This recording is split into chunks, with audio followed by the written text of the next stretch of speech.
Welcome to 99 TV. నేను బ్రహ్మనాయుడు. ఏపోతే మిథున్ రెడ్డి అరెస్టుకు రంగం సిద్ధం.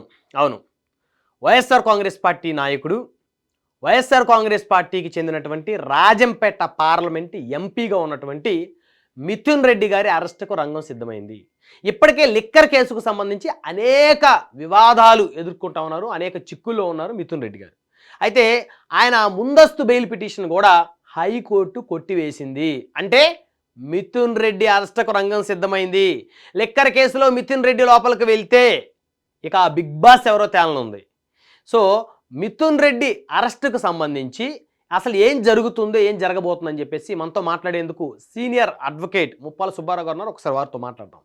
ముప్పాల సుబ్బారావు గారు నమస్తే సార్.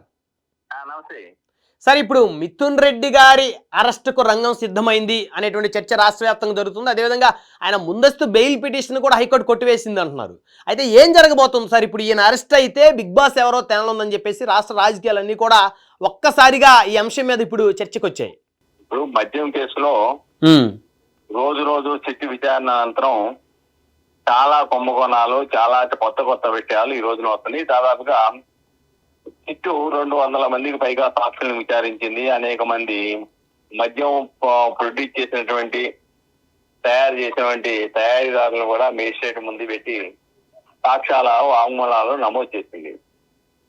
ఈ పరిస్థితుల్లో ఆల్రెడీ అన్ని అసలు దేనికి పెట్టారు, వ్యాపారాల మీద ఎలా పెట్టారు, ఇండస్ట్రీల మీద ఎలా పెట్టారు, ముడి సరుకులు ఎలా కొన్నారు, బంగారం ఎలా కొన్నారు, వాహనాలు ఎలా కొన్నారు, దుబాయ్ లాంటి ప్రాంతాల్లో కేంద్రీకరించి జనరల్లో ఎలా పెట్టారు, ఓకే, విదేశాలకు ఎలా రావాలా, ఇవన్నీ కూడా ఇప్పటికి టెక్నికల్ ఎవిడెన్స్ ద్వారా, ముద్దాయిలు చెప్పినటువంటి సమాచారం ద్వారా సిట్టు సేకరించి ఇప్పటికే అనేక మందిని, దాదాపుగా 40 మంది వరకు ముద్దాయిలుగా చూపించింది.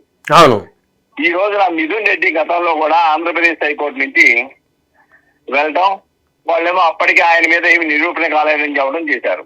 కానీ నిన్న విచారణలో చాలా స్పష్టంగా హైకోర్టు కూడా ప్రస్తావించింది, ఇది చాలా అతిపెద్ద కుంభకోణం, మద్యం కుంభకోణం అనేది. దీంట్లో మిథున్ రెడ్డి యొక్క కీలక పాత్ర కనబడతా ఉంది.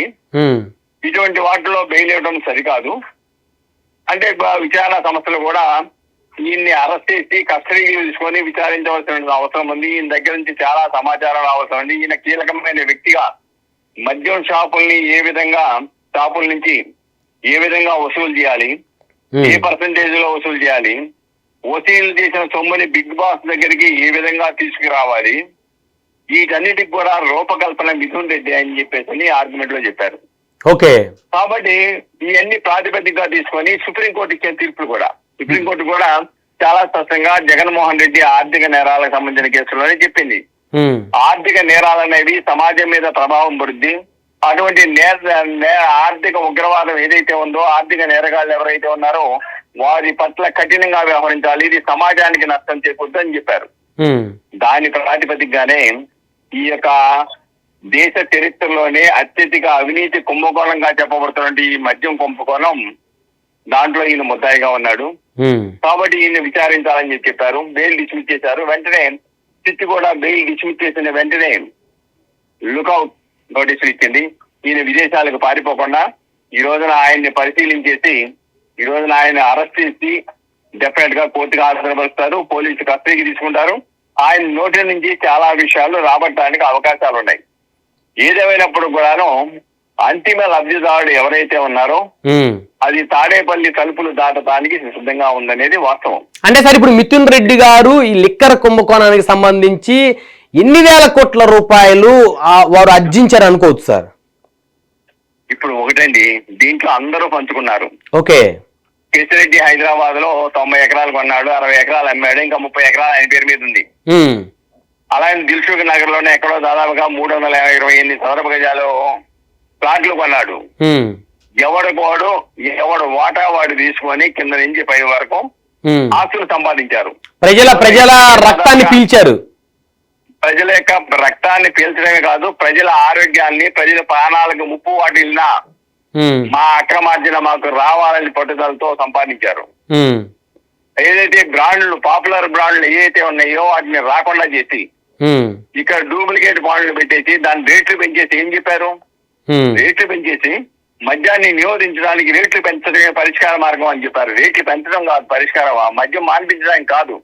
వీళ్ళ అక్రమార్జనకి అధికంగా పొందడానికి చేసినటువంటి ఒక కుట్రపూరితమైన ప్రజలను మెప్పించడానికి చేసిన ఒక కుట్ల ప్రయత్నం, అది ఇప్పుడు వెలుగు చూసింది. ఇక్కడ చాలా స్పష్టమండి. ఇంకా దీంట్లో తిమింగళాలు ఈ కేసుల వరకే పరిమితం కాదు.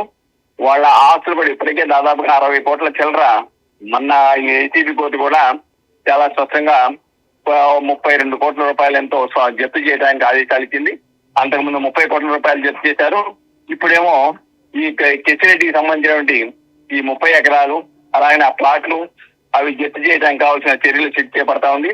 దీంట్లో ముద్దాయిలు ఎవరైతే ఉన్నారో వాళ్ళ ఆదాయాలకు మించి ఆస్తులు ఏవైతే ఉన్నాయో ఆ ఆస్తులన్నీ కూడా జప్తు చేయాలి. అరెస్టులే పరిష్కారం కాదు.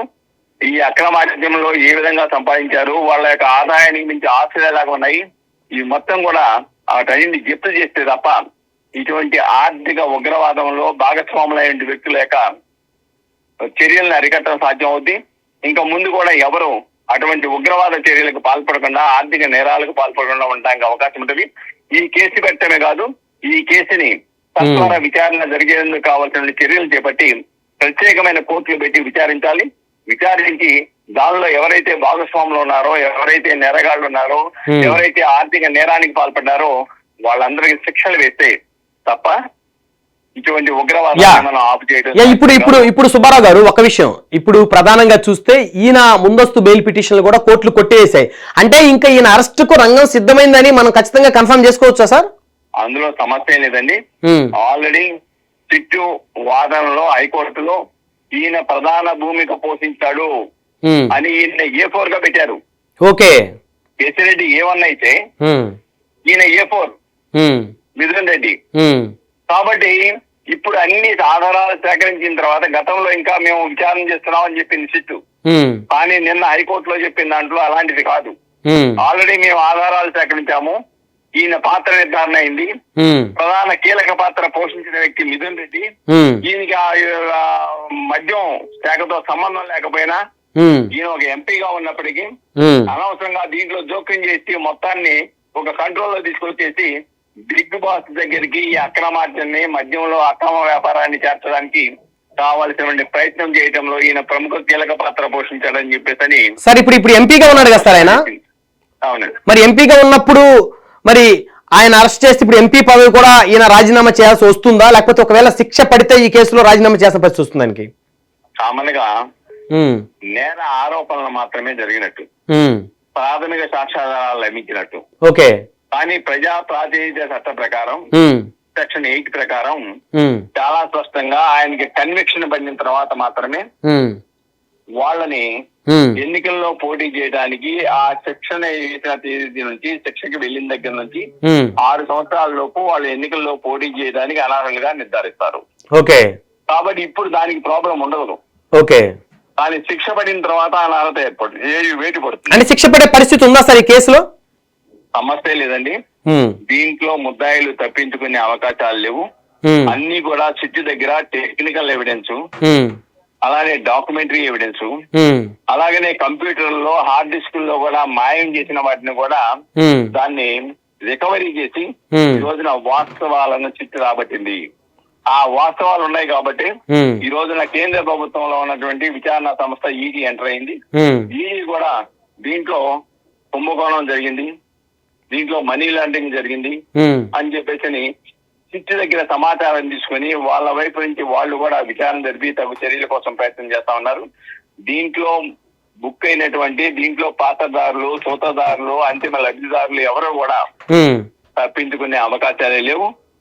డెఫినెట్ గా సో మరొక 2-3 రోజుల్లో మిథున్ రెడ్డి గారిని ఈ కేసులో అరెస్ట్ చేస్తారని అనుకోవచ్చు సార్? 2 రోజులు కూడా ఉండదు. ఓకే, ఆల్రెడీ వాళ్ళు లుకౌట్ నోటీస్ ఇచ్చారంటేనే అరెస్ట్ రంగం సిద్ధమైనట్టు. ఉన్నాడు ఏంటి అని అబ్జర్వేషన్ లో ఉన్నారని అర్థం చేసుకోవాలి. ఓకే, న్యాయస్థానం ముందు ఆయన ముద్దాయని ప్రాథమిక సాక్ష్యాధారాలు లభించాయని నిర్ధారించిన తర్వాత అరెస్ట్ తరువాయి తప్ప ఇంకోటి కానే కాదనేది వాస్తవం అండి.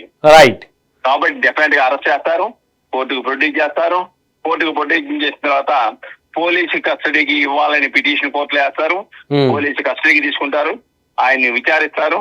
ఇవన్నీ కూడా యథావిధిగా బెయిల్ వేస్తే బెయిల్ ని కూడా ఈయన కీలక భూమిక కాబట్టి, ఇంకా విచారణ ఉంది కాబట్టి, సాక్షులను ప్రభావితం చేస్తారు కాబట్టి బెయిల్ యువతిని కూడా సిట్టు తరపున న్యాయస్థానంలో వాదిస్తారనేది వాస్తవం అండి. రైట్, ధన్యవాదాలు ముప్పాల సుబ్బారావు గారు ఫోన్ కాల్ అందుబాటులోకి వచ్చినందుకు. Thank you. సో మొత్తానికి మరి చూశారు కదా, లుక్అవుట్ నోటీసులు ఇచ్చిన తర్వాత, అంటే ఇచ్చారంటేనే దానికి అర్థం ఈయన ఎక్కడున్నాడు, ఏం చేస్తున్నాడు, ఒక అబ్జర్వేషన్.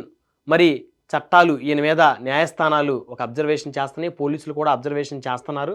సో ఈ కేసుకు సంబంధించి ఖచ్చితంగా ఈయన అరెస్ట్ అవ్వటానికైతే మరి ఖచ్చితంగా ఈ కేసులో అరెస్ట్ అయ్యే అవకాశం ఖచ్చితంగా ఉంది. మరొకటి 2 రోజుల్లో వైసీపీ ఎంపీ మిథున్ రెడ్డి గారి అరెస్ట్కి అయితే రంగం సిద్ధమైంది అని అయితే స్పష్టంగా తెలుస్తుంది. సో అదేవిధంగా ఈయన విదేశాలకు వెళ్ళేటువంటి అవకాశాన్ని కూడా కోల్పోయాడు. ఈయన కేవలం భారతదేశం దాటి వేరే దేశాలకు వెళ్ళేటువంటి అవకాశం లేదు, అందులో ప్రత్యేకించి ఆంధ్రప్రదేశ్ దాటి కూడా వెళ్ళేటువంటి అవకాశం లేదు. మరొకటి 2 రోజుల్లో మిథున్ రెడ్డి గారు అరెస్ట్ అయితే ఈ కేసులో.